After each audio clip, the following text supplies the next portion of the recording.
Hey, I'm Joe Bob Briggs, and you're watching Halloween Year Round. Tiptoe through the tulips, through the garden, da da da da, tiptoe, da da da da da. Oh. Hi, I'm Dave, founder of Halloween Year Round. This is not a musical channel, as was obviously evidenced by our rendition of Tiptoe Through the Tulips by the one and only Tiny Tim.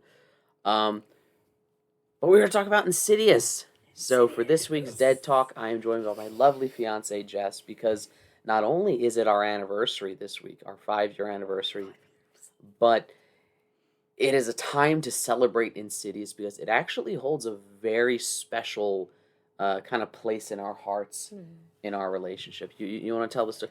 You tell the story, babe. What the hell was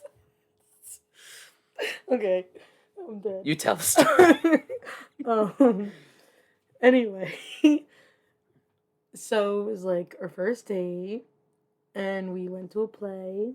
Beauty and the Beast. Beauty and the Beast. Shout out to Chichester High School. You guys were awesome. They were awesome 5 years ago. Who knows now? I'm sure they're still awesome. And after that, he was like, "Hey, do you want to come back to my place?" And I was like, "Yeah, sure, whatever." So we did, and then, I wanted to watch a movie, and I thought I'd be a gentleman. I'm like, you know what? Let her pick the movie. Mm-hmm. I had quite the collection. I had streaming. I had all these different things. Mostly horror. It's mostly horror. Not just horror. I have mostly horror. I have a healthy collection of comedies. Some. And some historical Enchanted. dramas. I have Enchanted because that's just a really, really good, well done, entertaining movie. And he thought that's what I was going to pick. Anyway. Yeah, I was ready to watch that, or I was ready for her to pick like some romantic comedy off of like Netflix or something.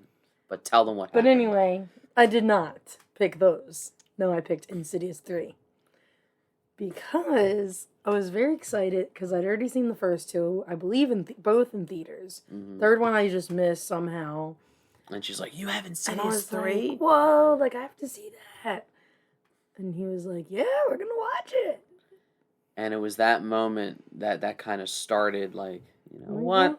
I think there's something about this one. Maybe. And here we are 5 years, two kids later. You've seen them. And yeah, so that's why we're going to talk about Insidious. Before we do, though, first I want to go to Patrick and me in the future, live from a convention for horror in the news.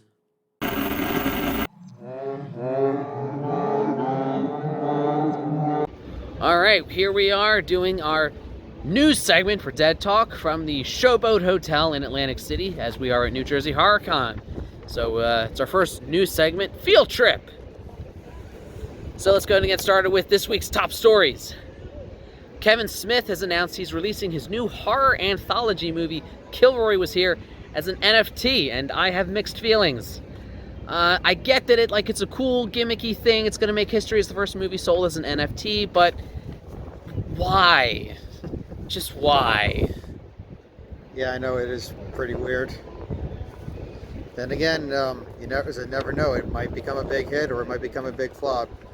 But I know one thing that won't be a big flop is 2 types of new Chucky dolls that are being sold to fans by Trick or Treat Studios. Ooh. Yes, we got 2 versions of the dolls selling for is it $19.95 and so it's 200 and 600 looks like. Oh yeah, that's right, 200 and 600. I assume the 600 one is more important or has more features, or yeah, just, it's at the very least more detailed than more realistic. detailed. Just, that one comes to life. You heard it first here. Speaking of Chucky, Don Mancini has announced that we are getting a second season of it.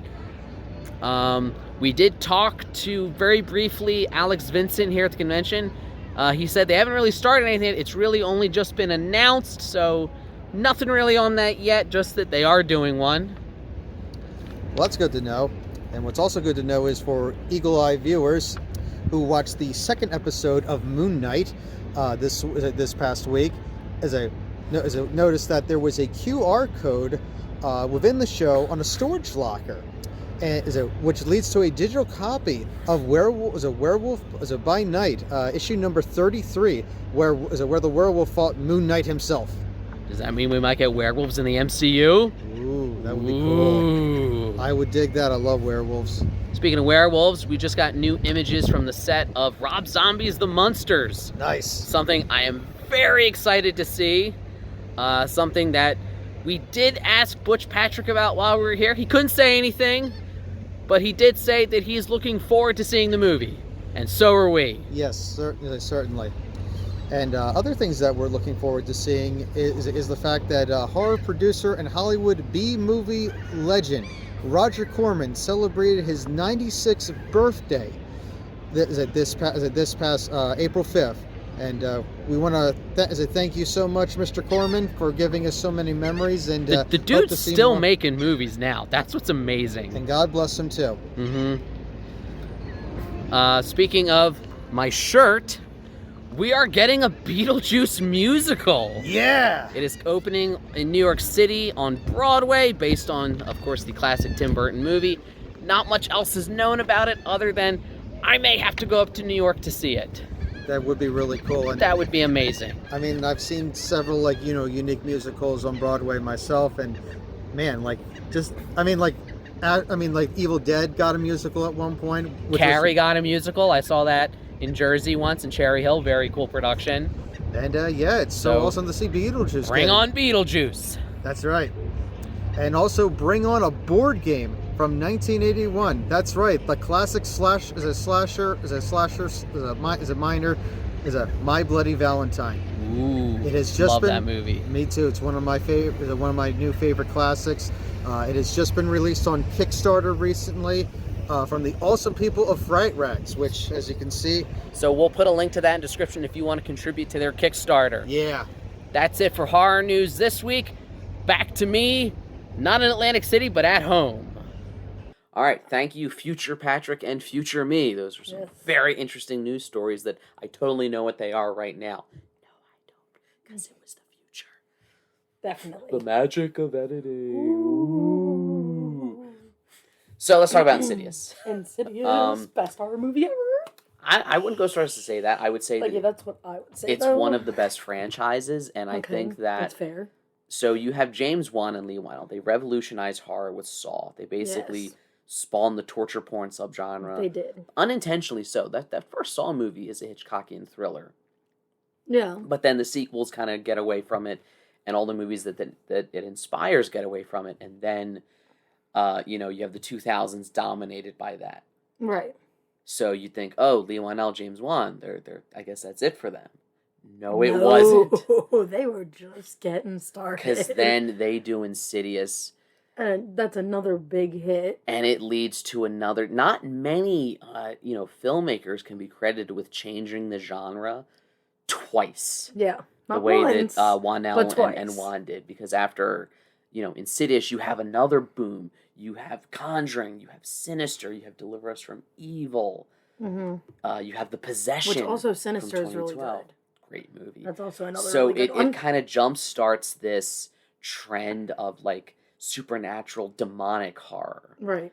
So we want to talk a little bit about the franchise itself. Its highs, its admitted lows, and kind of where it goes from here. So tell me in your own words, because I know this is a franchise. I really like this one. I think you like it more than me. I do. What do you like so much about, let's say, the first two? Because I know the first two movies are your favorite. Yeah, the first two I would say are definitely better than the second two. And I think everybody here would probably agree with that.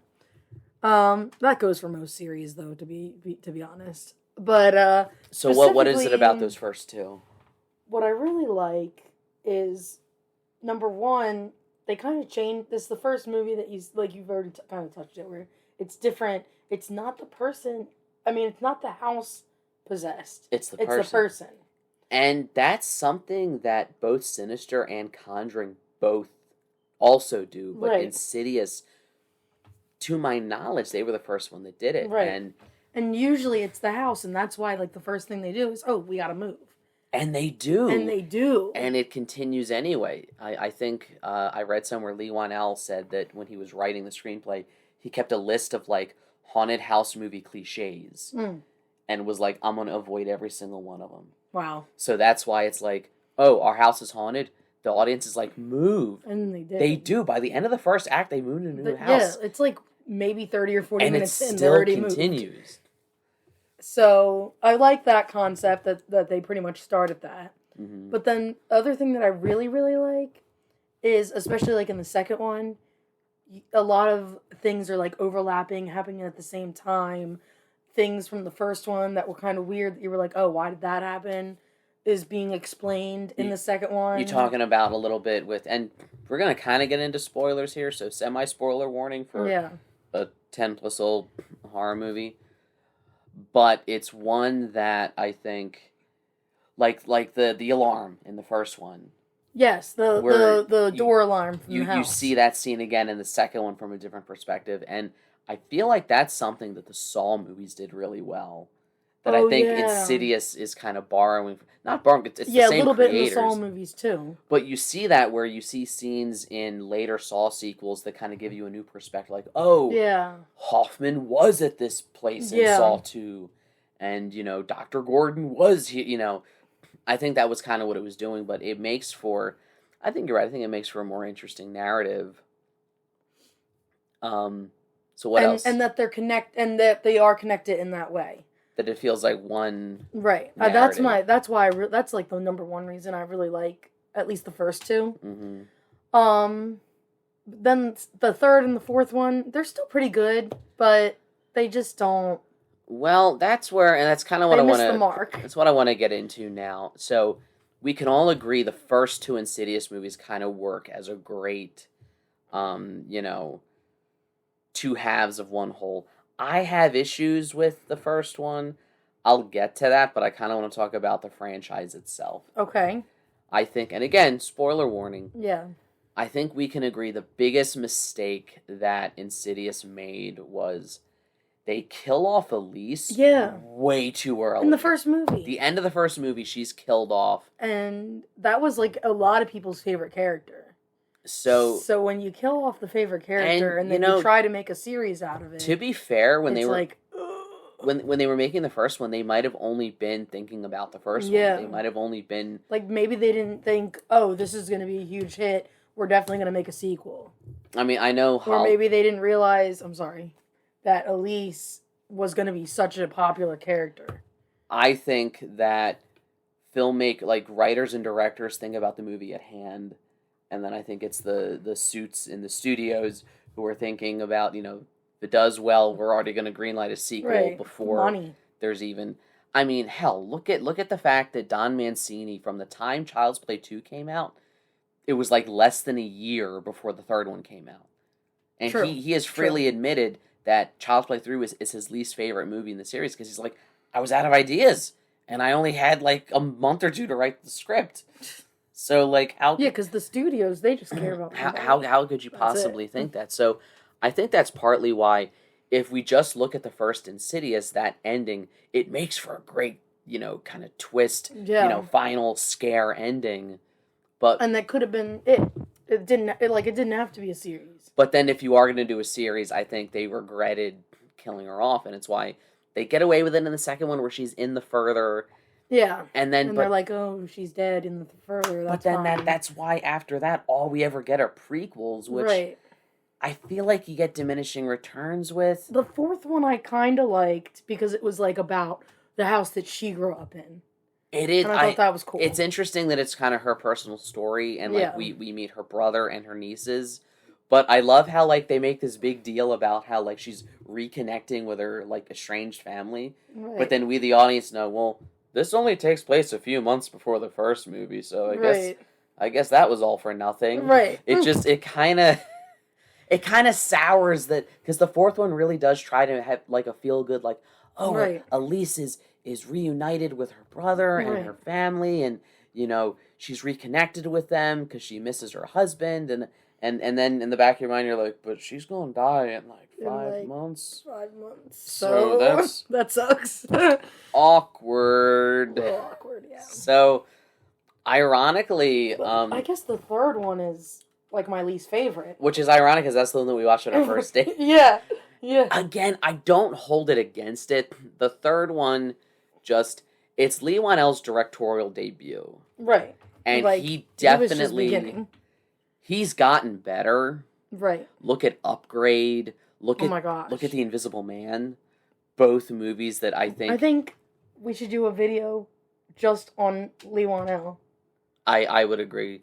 Let's do that. Future topic. There we check go. back for that. Just about Lee Whannell because there's enough there. There's so much. So let's talk a little bit about him here. Sure. Excellent writer. Yes. Decent actor. Okay at doing an American accent. Just let the dude be Australian. I say that, but like he's the one writing these parts.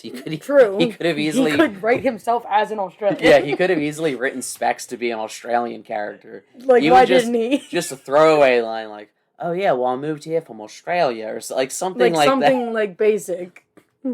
I think the third one suffers the most. Firstly, it suffers the most from prequelitis. The third one? Yeah, where it's like trying too hard to kind of fit things. That line at the end where Elise is like, you know what? I think we'd make a great team. Oh my gosh, but you guys should wear suits and ties. It made me cringe a little bit because it's such like a wink, wink. Get it? Because it's the equivalent of George Lucas insisting that Jabba the Hutt be at the pod race in Phantom Menace. It's like, do we really need him here? Or is he just like, oh, that's the guy from the other one. Right. So it's connected. Yeah. That was weird. So again, it's a series that started off really strong and like I said, kind of revolutionized horror. And I'll tell you, it's kind of a shame that we haven't really seen much from it. I know we got the fourth one came out in early 2018. And I haven't seen. There's been snippets, there's been talk, there's been rumors about an Insidious 5. No, wasn't there a rumor that they might like cross over with Sinister? So that was another rumor because I think they're both Blumhouse. So okay, so that is something you easily could get, which would be amazing. That would because Sinister is another series that again only has 2 movies, but it's been dormant since 2015. Yeah. And like Insidious, I think these were movies that came out of the gate really strong, got sequels relatively quickly, or at least regularly every couple years, and then kind of fizzled out. Yeah. Sinister since 2015, so that's 7 years now, and then Insidious 4 years since 2018. Right. I don't know if it's just the people involved are moving on to other things.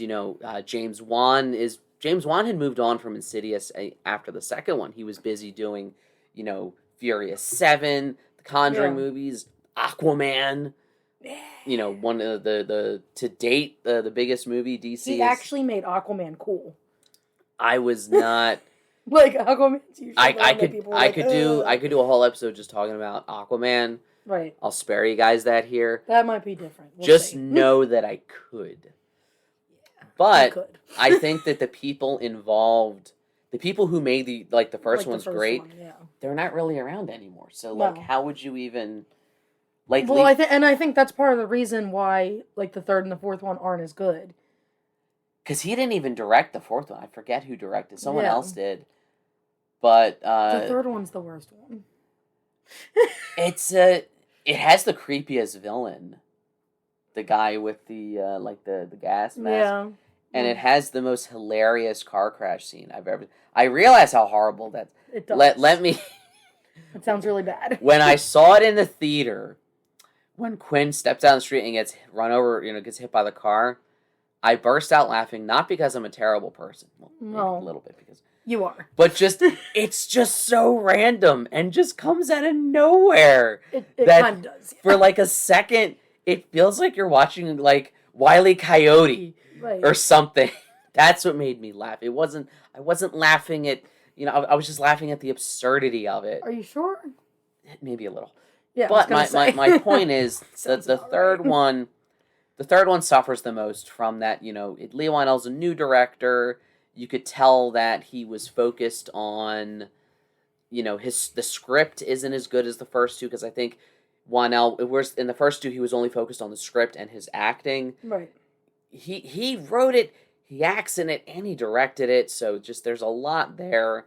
it's almost too much for one person to do. Especially if it's their first time directing, maybe Yeah. it's not the best thing to also be acting in the movie. Yeah. So you've got that happening. And not just that, but maybe you should not try to be the first time director of a sequel. Well, I mean, Or does that happen a lot?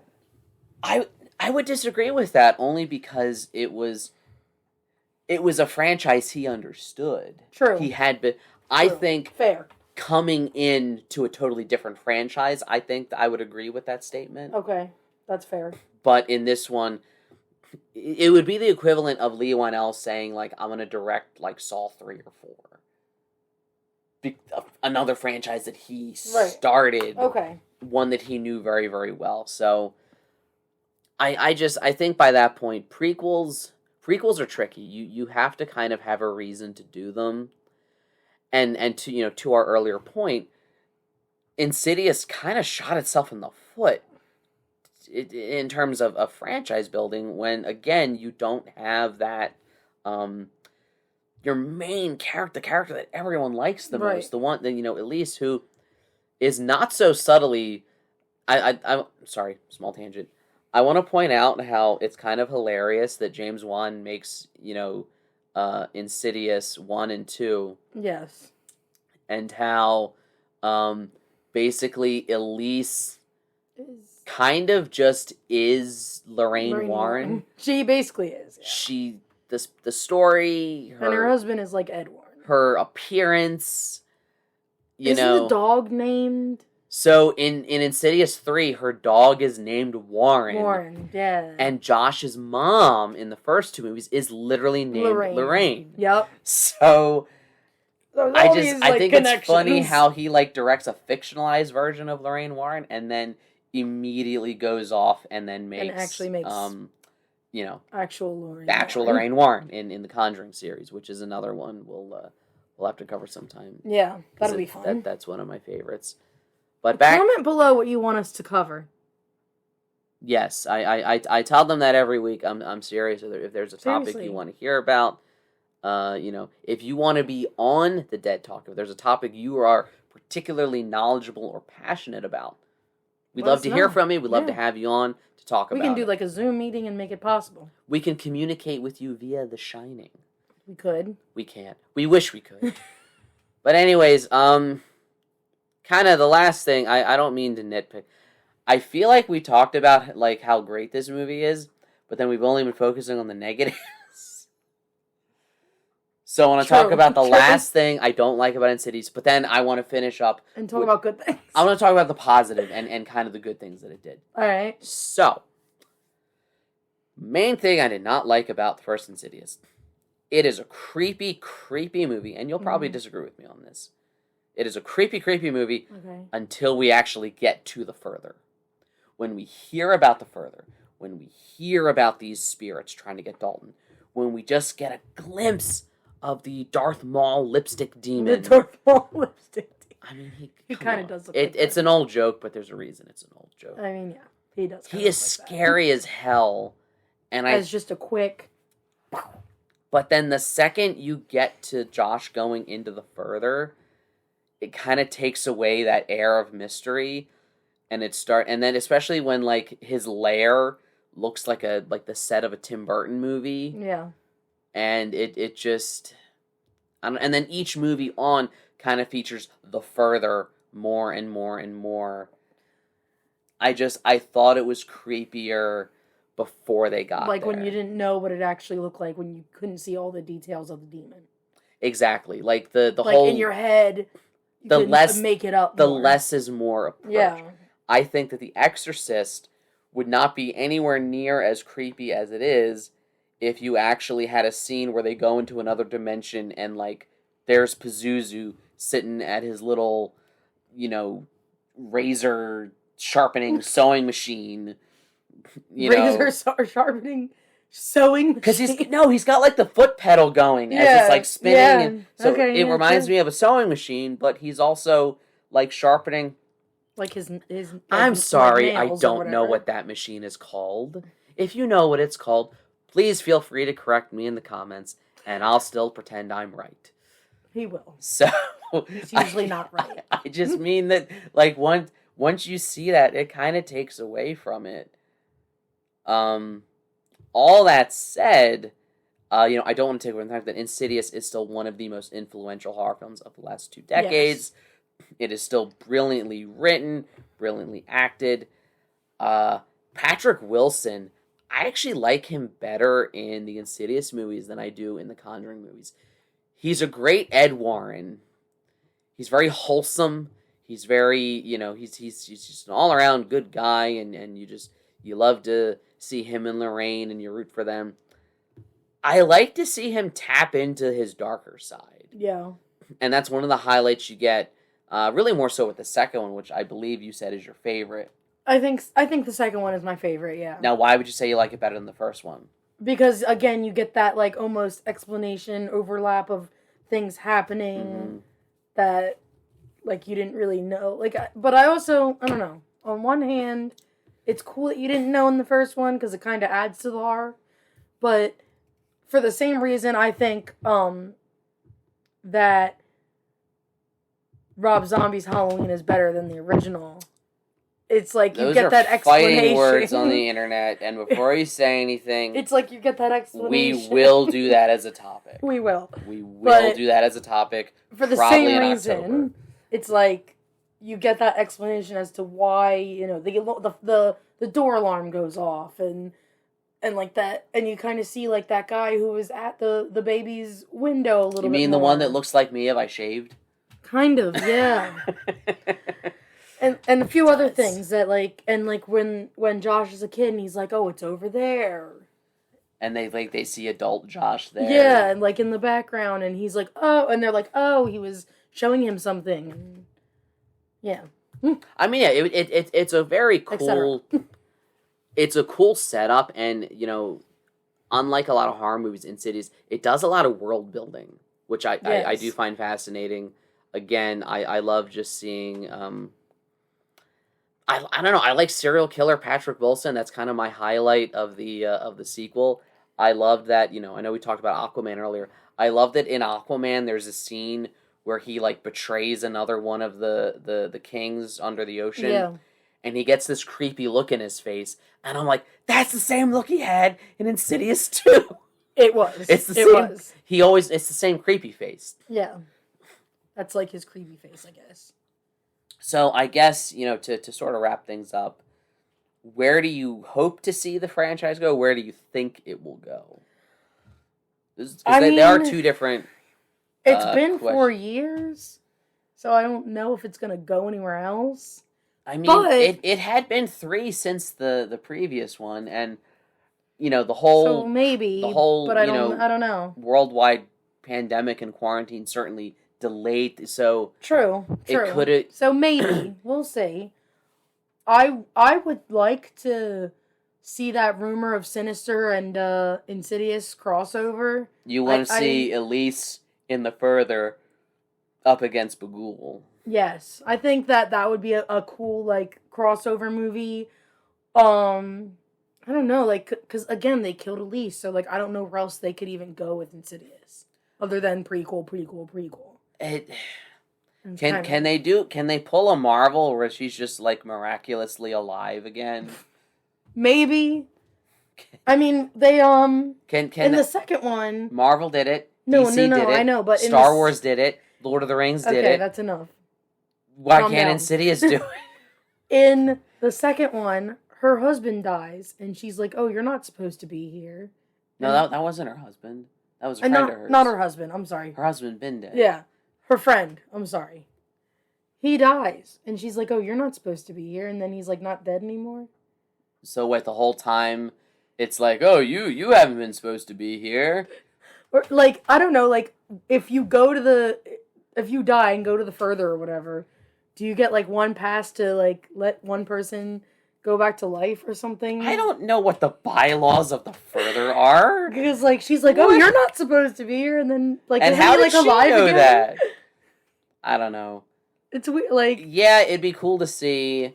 Or like maybe they could do something that's a lily. So Lily decided to wake up from her nap just because she was so anxious and eager to be in the video. Say hi, Lily. So we were wrapping up our talk about Insidious. Yes. And we were about to turn it back over to Patrick with movies from the crypt. There you go, Patrick. Thanks, Dave. How's it going, everyone? You horror hounds and media monsters out there. I'm currently at a really awesome video store right here at New Jersey Horror Con. And I'm going to be sharing with you some of our tasty, awesome physical media that we've been digging up on movies from the crypt.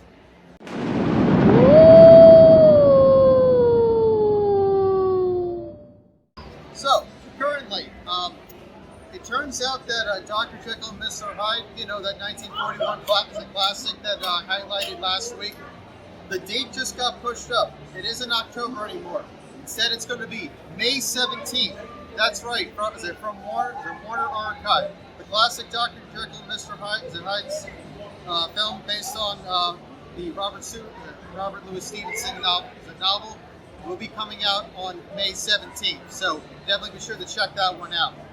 Also, from our good friends at Shudder, the 2001 series Slasher Flesh and Blood will be coming out on May 17th. So looking forward to checking that one out. Also, and I'm really excited to share this one with you guys. We got Cats versus Dogs. That's right, from Scream Factory, from the awesome people at Scream Factory. First up, we got the 2002 werewolf classic Dog Soldiers. Coming out on June 14th. What's better than dogs? What's our cool counterpart? That's right, the cat people. The 1982 2 classic from Scream Factory that's being distributed from Scream Factory, which will be coming out on June 28th. Both Dog Soldiers and the Cat People are coming out on 4K Blu-ray for the very first time. We also got the 1981 Tobe Hooper classic, The Funhouse, from Scream Factory, also coming out on 4K on June 21st. And I know we've talked about this periodically. We really love the film Fire in the Sky. We are going to get an official Blu-ray release of it from Scream Factory. That's right. The 1993 UFO sci-fi classic based on true events will be beaming its way to you on June 21st. We also have for all you alien aficionados out there, the UFO incident from KL Studio Classics from 1975 coming to you this June 24th. So be sure to watch the skies so you don't get beamed up. And lastly, we got one final one, the classic 1977 Grindhouse film Death Game from Grindhouse Film, or from distributor Grindhouse Film, available right now. So I just want to thank our awesome vendor here at VHSPS for allowing us to film here at New Jersey Horror Con. Thank you very much, and continue to watch horror films and keep America strong, everyone. Thank you, Patrick. By the way, coolest backdrop I've ever seen you do movies in the crypt film. We got to get there every week. So any final words or thoughts on Insidious? Great movie. Great franchise. Love Elise. It might be done. If it is done, it's not the end of the world. What I was saying was that I think if they're going to do another one, maybe they could focus on just the two guys as like the ghost people. That's less interesting. Yeah, but... Well, on that note, we still, no matter what happens with the franchise, we still have the first four. And even though I know we said things, that we didn't like about, the third and the fourth one, or me, the first one, none of them are bad movies. They're all really entertaining good movies. They're entertaining. And in fact, the only reason why I think... The first one actually gave me nightmares. I nitpick them a little bit is because they're so good. It's like they put themselves on such a high standard to be held to. Right. So check out Insidious. Don't forget to like, share, subscribe, all the YouTube stuff. If you don't, you may be stuck in the further, whether you're supposed to be there or not. Yeah, apparently some people aren't supposed to be there. Because that happens. We will be back in just a couple days. I'll be posting the video from New Jersey Horror Con, so look for that. We will be back next week for the Dead Talk with an Easter special. It's going to be dropping on Easter Sunday, so check back for that. As always, stay scared, and remember, every day is Halloween. Lily, say rah! Say rah! And there you have it. Thanks for watching.